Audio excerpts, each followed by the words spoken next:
चढ़ती जवानी मेरी चाल मस्तानी, तूने कदर ना जानी रामा।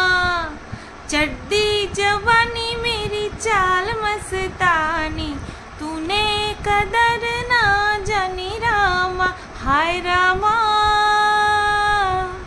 हाय रामा। হ্যালো বন্ধুরা, কেমন আছো সবাই? আশা করছি তোমরা সবাই ভালো আছো আর আমিও ভালো আছি। এই যে গানটা আমি কার উদ্দেশ্যে কাকে ডেডিকেট করলাম জানো? হ্যাঁ, তোমরা তো শুনতেই পেলে। তো কাকে ডেডিকেট করলাম সেটা তোমরা জানো? বললে পরেই তোমরা অবাক হয়ে যাবে। হ্যাঁ, তো এই গানটা আমি ডেডিকেট করলাম হচ্ছে সতীর হাজবেন্ডকে। মানে সে এতটা নিজের সম্পর্কে কনসার্ন, তার জন্য আমি আজকে এই গানটা ডেডিকেট করতে বাধ্য হলাম। কারণ মহিলারাও তারা তাদের সবচেয়ে ত্বক সম্পর্কে, রূপ সম্পর্কে, যৌবন সম্পর্কে সচেতন কারা হয়? মহিলারা হয়। এটা যেন মহিলাদের জন্মগত অধিকার আর স্বভাব, ঠিক আছে? কেউ অস্বীকার করতে পারবে না। পুরুষদেরকে এর জন্যই তো বলা হয় রাফ অ্যান্ড টাফ, তাই না? এখানে রাফ অ্যান্ড টাফ মানে কি ধরবে পিটাবে তা সেই না, তারা এতটাও মানে রূপ, তারপরে হচ্ছে যৌবন, এসব নিয়ে সচেতন হয় না। এক্ষেত্রে ঠিক উল্টো, সেই কারণের জন্যই বললাম, ঠিক আছে? তো কেন বললাম সেটা নিয়ে পরে আসছি। আগে বলি, এই যে ভেকধারী মহিলা, হ্যাঁ, তার যে সাগরেদরা রয়েছে তারা এতটা উন্মত্ত হয়ে গেছে, বদ্ধ উন্মাদের মতন করছে। বিশ্বাস করো, এদেরকে যদি কোনো মেন্টাল অ্যাসাইলামের মানুষজন দেখে না, মানে সেখানটায় কর্মরত কর্মীরা যদি দেখে না, এদেরকে তুলে নিয়ে ভরে দেবে, এদেরকে তুলে নিয়ে ভরে দেবে আর বলবে যে আপনাদের ট্রিটমেন্টের প্রয়োজন আছে। কেন ক্যামেরা খুলে ক্যামেরার দিকে তাকিয়ে এরকম মানে তারস্বরে চিৎকার করেন কেন? এটার পিছনে কারণটা কি? না আমাকে নিয়ে বলছে, তাই আমাকে নিয়ে বলছে তার জন্য। আচ্ছা, তোমরা একজন আমাকে কমেন্ট করেছে, তাকে তো আচ্ছা মতন দিয়েছি, মন মতন দিয়েছি, দিয়ে রিমুভ করে দিয়েছি, কারণ নোংরামি সহ্য করব না, বুঝতে পেরেছো? তো আমাকে সে কমেন্ট করেছিল যে দালাল কাউকে তো আর নাম ধরে বলেনি, তো তাকে আমি আচ্ছা মতন দিয়ে দিয়েছি। কি দিয়েছি সেটা আর বললাম না, ঠিক আছে? তো শোনো, মানে কেউ যদি না জেনে অবুঝ সাজে সেটা ঠিক আছে, কেউ যদি জেনে শুনে ড্যাশপনা করতে আসে তো তাকে সেরকম উত্তরটাই দিতে হয়। আর মাঝে মধ্যে তো দিতে মনও চায়, তাই না? ওই যে সতী বলে না, মাঝে মধ্যে দিতে ইচ্ছা করে, তো আমারও ইচ্ছে করে, তাই দিয়ে দিই। Negative comment always welcome, but সেটা যদি ইচ্ছে করে চিমটি কাটার জন্য হয় না, তাহলে সে চিমটি কাটার পরিবর্তে তাকে নাক বরাবর ঘুষি মেরে দেবো। আচ্ছা, তো দালাল কাকে চিৎকার করে বলেছে সেটা তো যে বলেছে, যে ছোট লোকটা বলেছে, সেই ছোট লোকের দিদিই বলে দিয়েছে, হ্যাঁ, যে কাকে বলেছে। তো যাই হোক, দালাল যে কে সেটা তো আমরা সবাই ভালো মতন জানি। দালালি করার পরিবর্তে দালালি পেয়েছে, তো সেই হলো আসল দালাল। আর সেটা নিজের মুখে স্বীকারও করেছে যে সে দালালি একদম কি বলবো মাথা পেতে গ্রহণ করেছে, মাথা পেতে নিয়েছে, আর নিয়ে খুব খুশি হয়েছে, আর বলেছে এই তোরা হিংসা করছিস, হাট ছাগল কোথাকার। দালালি দেখে কেউ হিংসা করে না। রেসপেক্ট থাকতে হয়, সেলফ রেসপেক্ট থাকতে হয়। প্রয়োজনে নেওয়া, বিপদে পড়ে নেওয়া, আর দাঁত 32 পাটি বের করে নির্লজ্জের মতন নেওয়া, সেটার মধ্যে অনেক পার্থক্য আছে, বুঝলি? তো তুই ওরকম দাঁত বের করে করে নিস। তোর সঙ্গে যে তোর ভাইয়ের কি সম্পর্ক সেটা তো তোদের দলের মানুষের কাছ থেকে আবার নতুন করে শুনেছি, মানে যেটা ওই লুলু লিসা বলেছিল সেটাই, বুঝতে পেরেছো? তো যাই হোক, সবই সামনে আসবে, তোমরা সবই বুঝতে পারবে, কিচ্ছু চাপা থাকবে না, সব সামনে আসবে। তো এই যে মিনাকে ছোট লোক বলেছে না, ফন্দীপ যে মিনাকে ছোট লোক বলেছে, ফন্দীপ তো এমনিতে যে ছোট লোক ছিল সেটা তো তার কর্মকাণ্ডে প্রকাশ পেয়েই গেছে আজ থেকে 1 বছর আগে।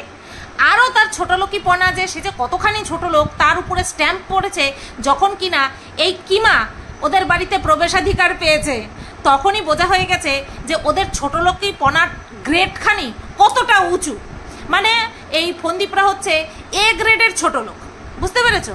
নতবা এই কিমাকে বাড়িতে ঢুকতে দেয়?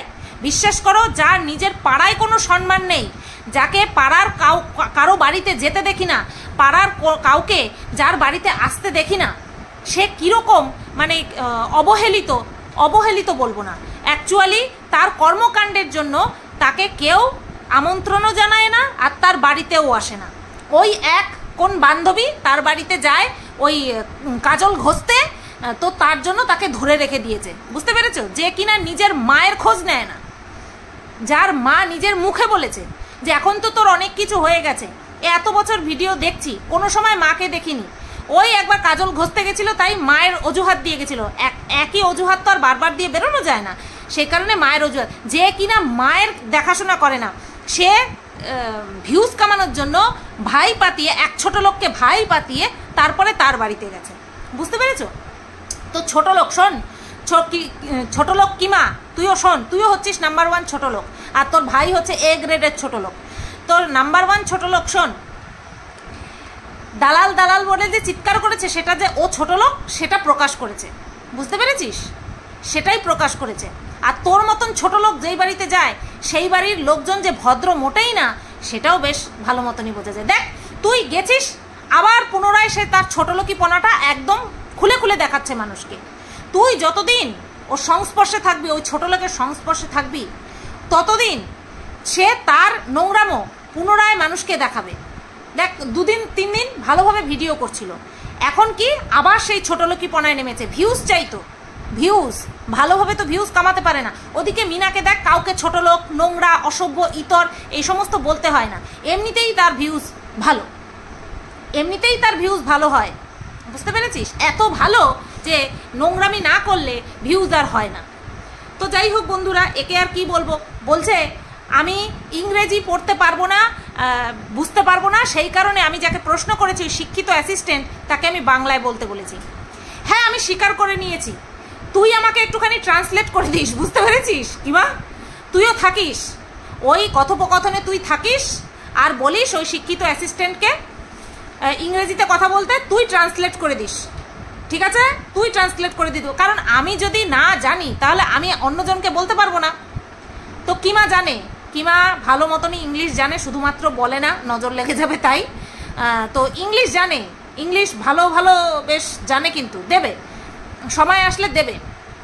তো তোর শিক্ষিত অ্যাসিস্ট্যান্টকে বলবি, তোর ভেগধারী ম্যাডামের শিক্ষিত অ্যাসিস্ট্যান্টকে বলবি ইংলিশে বলতে, তুই ট্রান্সলেট করে দিবি, আমি বাংলায় বলবো, আবার তুই তাকে ইংলিশে ট্রান্সলেট করে দিবি, বুঝতে পেরেছিস? যত সব। তো যাই হোক, এই সমস্ত আলফালকে কি আর বলবো, ওইটুকুই বললাম। আর কি বলছে, এই যদিও এই টপিকটা পুরো সতীর হাজব্যান্ডকে নিয়ে, তবু এই টপিকটা একটুখানি যুক্ত করে দিচ্ছি, কারণ একে নিয়ে আর আলাদা ভিডিও বানাবো না। কি জানো, ও মিনা রাত জাগে তার জন্য খারাপ। আর কি কি করলে একটা মানুষ খারাপ হয় তুই বলিস তো? শুধুমাত্র পরপুরুষের সঙ্গে সুইমিং পুলে নোংরামো করেও কেউ খারাপ হয় না, বল? অন্যের সঙ্গে হোটেলে গিয়ে ইন্টুকুলুকুলু করবি, সে খারাপ হয় না। নিজের বাড়িতে রাত 1টা-1:30টার সময় ঘুমাচ্ছে, সে খারাপ হয়ে যায়। বললাম তো, তুই আর অসভ্য কথাটা বলা আর যাবে না, তুই হচ্ছিস পাগল, বদ্ধ উন্মাদ। তোকে ধরে মেন্টাল অ্যাসাইলামে পাঠানো উচিত, তোর ট্রিটমেন্টের দরকার আছে, তোর এই পুরো একদম গোষ্ঠীটা ট্রিটমেন্টের প্রয়োজন আছে, বুঝতে পেরেছিস? এবার চলে আসি হুসেনে তেরা তবা তবা তবা তবা, কাকে বলছি? আরে সতীর হ্যান্ডসাম স্বামীকে। বাবা হ্যান্ডসাম বলে বলে সবাই কানের পোকা নাড়িয়ে দিয়েছে গো। কি হ্যান্ডসাম, কি হ্যান্ডসাম, আমার কাছে হ্যান্ডসাম, ঠিক আছে? তো ওই যে এখন ভিকি কৌশলের একটা নতুন গান বেরিয়েছে না, কি ধিমরি, হ্যাঁ যাই হোক তোমরা বুঝতেই পারছো কোন মেয়েটা। সেই মেয়েটা হচ্ছে এই যে অ্যানিমাল মুভিতে রণবীর কাপুরের লাস্টের দিকে যে অ্যাফেয়ার হয়েছিল সেই মেয়েটা, প্রীতি ধিমরি না কি ধিমরি। তো সেই মেয়েটার উদ্দেশ্যে, সেই মেয়েটার সঙ্গে ভিকি কৌশলের একটা নতুন গান আর কি বেরিয়েছে বইয়ের, সেটা হচ্ছে হুসেন তেরা তবা তবা তবা তবা। তো সতীর হাজবেন্ড তোর হুসেন তো তবা তবা, তুই বিউটিফুল, তুই একদম বিউটিফুল। কে বলছে তুই হ্যান্ডসাম? তুই বিউটিফুল। মাঝখানে কালো দাঁতগুলি হোয়াইট করে হাসিস, বিউটিফুল। আচ্ছা, এই যে কথাটা বললাম যে চর্দি জওয়ানি তেরি চাল মস্তানি, হ্যাঁ, সারা ভিডিওতে ম্যাক্সিমাম টাইম ঘুমাচ্ছে, তারপরে ভিডিও হয়ে গেল, মানে প্রমোশনাল ভিডিও হয়ে গেল, তারপরে সতী বলল কি যে এখানে এসছি, এখান থেকে মেয়ের জন্য একটা কিছু নিয়ে যাব, একটা স্মৃতি নিয়ে যাব। সতীর হাজবেন্ড বলছে আমার দ্বারা হবে না, আমার অনেক কষ্ট হয়ে গেছে, আমার অনেক পরিশ্রম হয়ে গেছে, আমার দ্বারা হবে না। এইরকম কথা আমি মহিলাদেরকে বলতে শুনেছি। হ্যাঁ, আমি মহিলাদেরকে, বাচ্চাদেরকে বলতে শুনেছি, বয়স্কদের বলতে শুনেছি, বয়স্ক সে মহিলা হোক বা পুরুষ, বৃদ্ধ হোক, বৃদ্ধ বা বৃদ্ধা হোক না কেন, তাদেরকে বলতে শুনেছি। কিন্তু এই যে তোমরা যাকে হ্যান্ডসাম বলো, সে এতটা উইক, এত উইক যে সে মানে কি বলবো, প্লেনে করে যাতায়াত করেও তার এত ধকল হয়েছে, সে সাধারণ একটা যাবে, মেয়ের জন্য একটা কিছু কিনে নিয়ে যাবে বা যেখানে গেছে সেখানের একটা স্মৃতি নিয়ে যাবে, সেইটুকু নেওয়ার ক্ষমতা, শক্তি তার শরীরে নেই। নেই। কত সুগার পেয়ে, আমার মা সুগারের পেশেন্ট, কত দূরে দূরে যায় আমার বোনের সঙ্গে, আমার ছোটো বোনের সঙ্গে যেতে হয়, কত দূরে দূরে যায়, 2 দিন 3 দিন একবারে টানা ট্রেনের মধ্যে থাকে। ভাবো, আমার মাও সুগারের পেশেন্ট, আমার মা তো কত বয়স, একজন মহিলা হয়ে কত কি করতে পারে। ছোট্ট করে বলি আমি, না আমার সুগার টুগার নেই, জানি না ঠাকুর দেবে কিনা কোনো সময়, কারণ বলে তো লাভ নেই, যার যখন তখন যা কিছু হয়ে যেতে পারে, রোগের কথা বলে লাভ নেই। আমাকেই দেখে নাও না, আমি এখান থেকে শিয়ালদা গেলাম, শিয়ালদার থেকে বাস ধরে হাওড়া গেলাম, হাওড়া সেই 18 নম্বর প্ল্যাটফর্মে গেলাম, 17 নম্বরে যদিও বা দিয়েছিল আমার ট্রেন, তারপরে 4 ঘন্টার জার্নি করে ঝাড়গ্রাম গেলাম, সারা রাত ঘুমাইনি, যেহেতু বিছানা চেঞ্জ হয়েছে আমার, যেহেতু মানুষের বাড়িতে যাওয়ার অভ্যাস নেই, বেশি থাকার অভ্যাস নেই, তাই জায়গা চেঞ্জ হওয়াতে আমি ঘুম হয়নি। পরের দিন সকালবেলা আবার 5টার সময় বেরিয়েছি, ভোর 5টার সময় বেরিয়েছি, আর বাড়িতে ঢুকেছি 2:30টার পরে। তাহলে বলো কতক্ষণ কন্টিনিউ জার্নি, আবার সেই দিনই হচ্ছে তোমার 6 ঘন্টার জার্নি করে তারপরে বাড়ি এসে পরের দিন আবার তোমাদেরকে টাইম মতন ভিডিও দিয়েছি। এই হচ্ছে আমি একজন মহিলা, গায়ে তো মাংস নাই কিচ্ছু, তাও কোমরে ব্যথা, হাঁটুতে প্রবলেম, তারপরেও এত কিছু করছি, তারপরেও এত ছোটার দম রাখি। আর জিম করে আসলাম, ওয়ার্কআউট করে আসলাম, সকালবেলা এত গাবিয়ে খাচ্ছি, পনির, আমন্ড, কত কিছু খাচ্ছি, কোথায় যাচ্ছে? গতর না নাড়াতে না আজকে এই অবস্থা। আহারে, বললাম না, একটা মহিলাও নিজের শরীরের এত চিন্তা করে না, একটা মহিলাও এত চিন্তা করে না, এ যা চিন্তা করে। এবার ভাবো, সেই যে শুনেছিলাম যে শরীর নিয়ে এত চিন্তা, যে একদিনই বরাদ্দ, তো সেই কথাগুলো সত্যি হয়ে যাচ্ছে না, মানে একে একে 2 চোখ দুটোই যেন মনে হয় সাগর অথই, 2 4, আহা কি বাহার। তো এই কারণেই ওই গানটা আর কি ডেডিকেট করলাম। বাবা কি নাজুক কলি, নাজুক কলি, শৌখিন ফুল, ফুলের কুড়ি একদম, কেউ ধরো না মূর্ছে যাবে। ওই যে বলে না ফুলের ঘায়ে মূর্ছা যায়, তো সতীর হাজবেন্ড হচ্ছে সেই রকম, একটু ধকল সহ্য হয় না গো। প্লেনের মধ্যেও কেলিয়ে রয়েছে, সরি প্লেনের মধ্যেও ঘুমাচ্ছে, তারপরে বসে বসে ঘুমাচ্ছে, বউয়ের কাঁধে মাথা রেখে ঘুমাচ্ছে, মনে হয় যেন কি ধকল। আর এদিকে জেগে জেগে ভিডিও করছে কে? সতী, কারণ পয়সা ইনকাম করতে হবে। তো আমরা দেখেছি হাজবেন্ডরা যখন কোনো ভালো র্যাঙ্কে চাকরি করে, মোটা টাকা মায়না পায়, স্ত্রীরা এরকমভাবে কাঁধে মাথা দিয়ে এরকম নিশ্চিন্তে ঘুমায় যে মাস গেলে আমার পর ভালো মায়নাই পাবে, আমার আর কি, আমি একটুখানি ঘুমিয়ে নেই।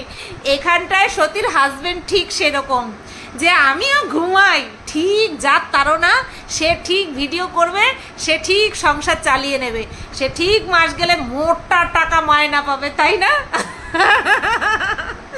দেখো, আমি কিন্তু যুক্তি দিয়া কথা কই, আমার যুক্তিতে যদি কারোর শক্তি উঠা যায় তাহলে আমার কিচ্ছু করার নাই। কথাটা বলতে যাচ্ছিলাম অন্য, সেটা বলা যাবে না, ঠিক আছে?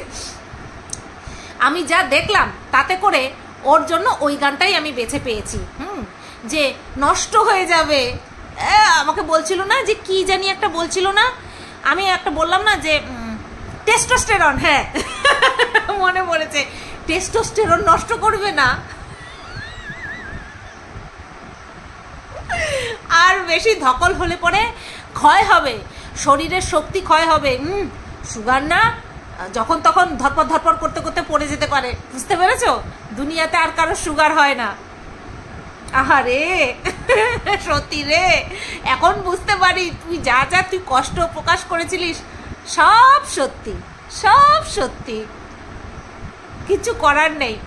নিজের দোগলামোর জন্য আর নিজের তাড়াহুড়োর জন্য আজকে এই দশা, তোরও এই দশা, তোর বরেরও এই দশা।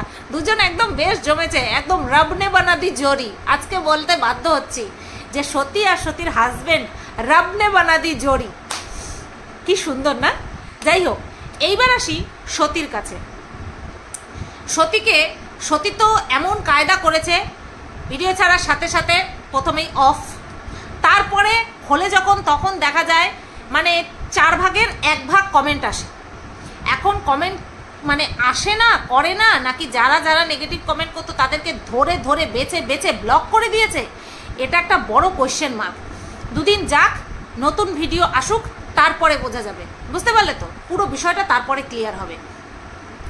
যেই কটা কমেন্ট পড়ে রয়েছে সেখানেও নেগেটিভ কমেন্ট রয়েছে, এবং কমেন্টগুলি পড়ে রীতিমতন আমি হেসেছি। যেমন কিনা এই যে তুমি এত দেখাচ্ছ, ও বাবা এত কম দামে চোখ সরাতে পারছি না, উড়ে বাবা এত কিছু, এত সুন্দর সুন্দর, এত সফট, কিন্তু নিজে একটাও আনেনি। আমরা যখন কোনো প্রোডাক্ট সেল করব, সেই প্রোডাক্ট সম্পর্কে তখনই আমরা বলবো, এবং আমাদের বলাটা তখনই গ্রাহকদের কাছে গ্রান্টেড হবে, গ্রাহকদের কাছে রিলায়েবল হবে যখন কিনা সেই প্রোডাক্টটা আমরা নিজে ব্যবহার করব, তারপরে গিয়ে আমরা রিভিউ দেব। আমরা গিয়ে বললাম দেখো কত সুন্দর, কত সফট, তুলতুলে, আর এত কম টাকার মধ্যে তোমরা পেয়ে যাচ্ছ, তোমরা চলে আসো। অথচ বুকিং নাম্বার দেওয়া রয়েছে, বলছে চলে এসো। বিজনেস করছে। তো যাই হোক, ম্যানিকুইনকে বেশ ভালোই নিয়ে হাঁটছিল। বোঝনি ম্যানিকুইনকে? সতীর হাজবেন্ড। ও তো ম্যানিকুইনের মতন আশেপাশে ঘুরছিল, জলজ্যান্ত ম্যানিকুইন। হ্যাঁ, ম্যানিকিং না, ম্যানিকুইন। এবার বলছে, দর্শকরা বলছে যে তুমি যে এত কিছু বললে, তুমি তো একটাও নিলে না, তুমি কেন নিলে না? সেট বিক্রি হয় ওখানে, তা তুমি তো দিব্যি একটা সেট, একটা নাইটির সেট, তারপরে হচ্ছে একটা শাড়ির সেট, এগুলো তো তুমি আনতেই পারতে, কারণ তোমার ঘরে কত মহিলা রয়েছে। তুমি রয়েছো, তোমার ননদ রয়েছে, তোমার শাশুড়ি রয়েছে, তোমার মা রয়েছে, আরও কত কে আন্ডি শান্ডি কত কিছু রয়েছে, আবার নতুন ভেগধারী মহিলাও রয়েছে, তাকেও একটা গিফট করে দিত। তো 5খানা শাড়ি তো এখানেই হয়ে গেল। 5খানা নাইটি কাউকে দেওয়া লাগতো না, ও তো নিজেরই নাইটি এত লাগে, তো নিজে নিতে পারতো, নিজে কেন নিল না? নিজে অ্যাড দেবে, এই কোম্পানির অ্যাড দেবে, মুখে মাখার ওই কোম্পানির লিপস্টিক দেবে, কিন্তু নিজে মাখবে যেটা নিজে শ্যুট করবে সেটা। তো এরা যারা অ্যাড দেয়, আমি ভাবি এদের প্রোডাক্ট কি আদৌ এদের থ্রুতে বিক্রি হয়?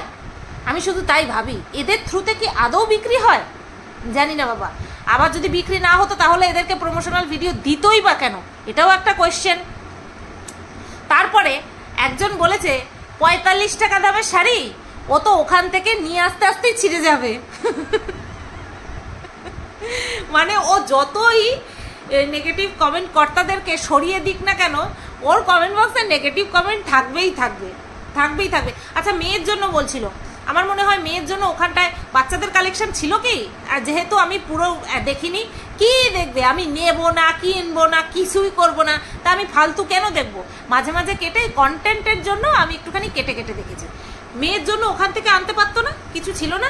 কিডস কালেকশন কিছু কি ছিল না? তো যাই হোক, ওখানে তো সব মানে ড্রামা ভালোই করলো। তারপরে ফেরার পথে হচ্ছে তোমার দেখালো কি, সেটা হচ্ছে আগের দিনের ওদের ভিডিও নিয়ে আমি কিচ্ছু করিনি, মানে পরশু দিনের ভিডিও নিয়ে আমি কিছুই করিনি। তো পরশু দিন দেখাচ্ছিল যে আবার সেই 4টে 4:30 সময় ওদের ফ্লাইট আছে, তো তার বহু আগে শেষ হয়ে গেছে। তারপরে হচ্ছে তোমার কি অনেকক্ষণ বসে থাকতে হবে, বলছে এরকম চুক্তি থাকলে তাহলে আগেই আমরা আসতে পারতাম। জানেও না যে ফ্লাইটের টিকিট ক্যান্সেল করলে কখনো রিফান্ড পাওয়া যায় না। যায় কি?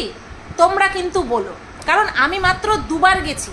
তো আমার থেকে এখানটায় অনেক অভিজ্ঞ ব্যক্তিরা আছে যে ক্যান্সেল করলে রিফান্ড পুরোটাই কি পাওয়া যায়, যেমন ট্রেনে কিছু শতাংশ কাটে, সেটা আমরা যেহেতু অনেকবার ক্যান্সেল করেছি সেই কারণে আমি জানি যে ট্রেনের টিকিট ক্যান্সেল করলে কিছু শতাংশ কাটে, বাদ বাকি টাকাটা ফেরত দিয়ে দেয়। প্লেনের ক্ষেত্রেও কি তাই? বলছিল যে ক্যান্সেল করে দেখো না আগে আছে কি না। তারপরে কি দেখলো, তারপরে খেতে গেল, খেতে গিয়ে ম্যাগি নিল, ম্যাগি নিয়ে মুখে দিয়ে ও কোনো কথা হবে না, কি দারুণ, ও ফাটাফাটি, কোনো কথা হবে না। ওর এই ধরনের অ্যাটিটিউড ওকে খিল্লিবাজ তৈরি করে, প্রত্যেক দিন নতুন নতুন করে খিল্লিবাজ তৈরি করে। প্রথমে কোনো কিছু মুখে দিয়ে খিদে পেটে আমরা যদি ডাল ভাতও খাই না, সে এমনিতে ডাল ভাত হচ্ছে অমৃত, বাঙালিদের ডাল ভাত আর একটুখানি ভাজা তরকারি আর একটু মাছের ঝোল আর কিচ্ছু লাগে না, তো সেটা মুখে দিলেও তাদের কাছে অমৃত মনে হয়। তুমি খিদে পেটে দেখবা যাই খাবা তোমার কাছে যেন অমৃত মনে হবে। ম্যাগি মুখে দিয়ে বলে ও কি ফাটাফাটি, তারপরে বাড়ি গিয়ে দেখবা এইভাবেই করার চেষ্টা করবে, যদিও বা পারবে না, কারণ ওটা করতে গেলে ধৈর্য লাগবে, ওই মটরশুঁটি সেদ্ধ করতে হবে, সেই ধৈর্য ওর নেই, সেই সময়টুকু ওর নেই। তো সেই মুখে দিয়ে বললো সেই একই এক্সপ্রেশন। তুই এই জিনিসগুলোই বড্ড বাড়াবাড়ি করিস, প্রথম কোনো কিছুই তোর এত ভালো লেগে যায় আর সেটার পেছনে তুই এত বাড়াবাড়ি করিস যে সেটা তুই এতটাই ঘাটিয়ে ফেলিস, এতটাই তুই ঘেটা করে ফেলিস যে সেখান থেকে তোকে একেবারে লেজে গোবরে আছাড় খেয়ে বেরোতে হয়। সে তুই সম্পর্কই বল বা ম্যাগিই বল না কেন, তুই নিজের মুখে বলছিলিস যে কোনো কিছুই অতিরিক্ত ভালো না। তুই প্রত্যেকটা ক্ষেত্রেই তুই তাই করিস, তুই অতিরিক্ত করিস। তুই হাতে নিয়ে বলছিস কি সফট, তোমরা দারুণ আরাম পাবে, মনে হচ্ছে যেন তুই দীর্ঘদিন কাপড়ের ব্যবসা করিস, মনে হচ্ছে তুই একেবারে কাপড়ের ব্যবসা তুই সেই জন্মে থেকে করছিস, তোর আদি পুরুষ কাপড়ের ব্যবসা করতো, তুই এমন ভাব করছিস প্রমোশনের ভিডিও করতে গিয়ে, যা আমরা জানি তো, তার জন্য আর কি বলছি। কেমন মনে হচ্ছিল না তুই একটা প্রমোশনাল ভিডিও করছিস। মানে আরও অনেককে আমি দেখেছি যারা কিনা গেছে, তাদেরকে দেখেছি একটা প্রফেশনালিজম মেনটেন করেছে, কিন্তু এর মধ্যে আমি কোনো কিছু দেখিনি। এর অতিরিক্তই নিজেকে অতিরিক্ত জাহির করতে গিয়ে সব কিছুই একেবারে মেচাকার করে দেয়। বিশ্বাস করো আমার মনেই হচ্ছিল না যে ও প্রমোশনাল ভিডিও করতে গেছে, আমার মনেই হচ্ছিল না। তো যেটা সত্যি সেটা সত্যি। আর হ্যাঁ, হুসনে তেরা তবা তবা তবা, এই সামনে রাখিস, সত্যি সামলে রেখো তোর সতাকে সামলে রাখ, বড্ড নাজুক রে, একটুতেই ভেঙে পড়ে, একটুতেই মূর্ছে যায়। সত্যি একটা মহিলাকেও হার মানায় তোর হাজবেন্ড।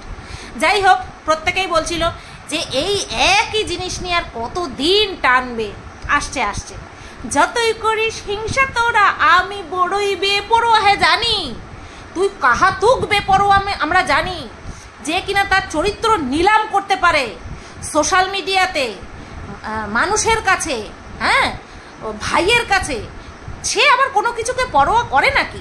এবার লিগালিও নিলাম হতে চলেছিস, আর সেটা তুই নিজে দায়িত্ব নিয়ে নিলাম হবি, বুঝতে পেরেছিস? কারণ যেই সমস্ত প্রশ্নের সম্মুখীন হতে হবে তাতে করে লিগালিও তোকে নিলাম হতে হবে, কারণ তুই অলরেডি তোর ক্যারেক্টারকে নিলাম করে রেখেছিস, বুঝতে পেরেছিস? চলো সবাই তোমরা ভালো থেকো, সুস্থ থেকো, টাটা। আর হ্যাঁ, ভিডিওটা কেমন লাগলো অবশ্যই কমেন্ট করে জানিও।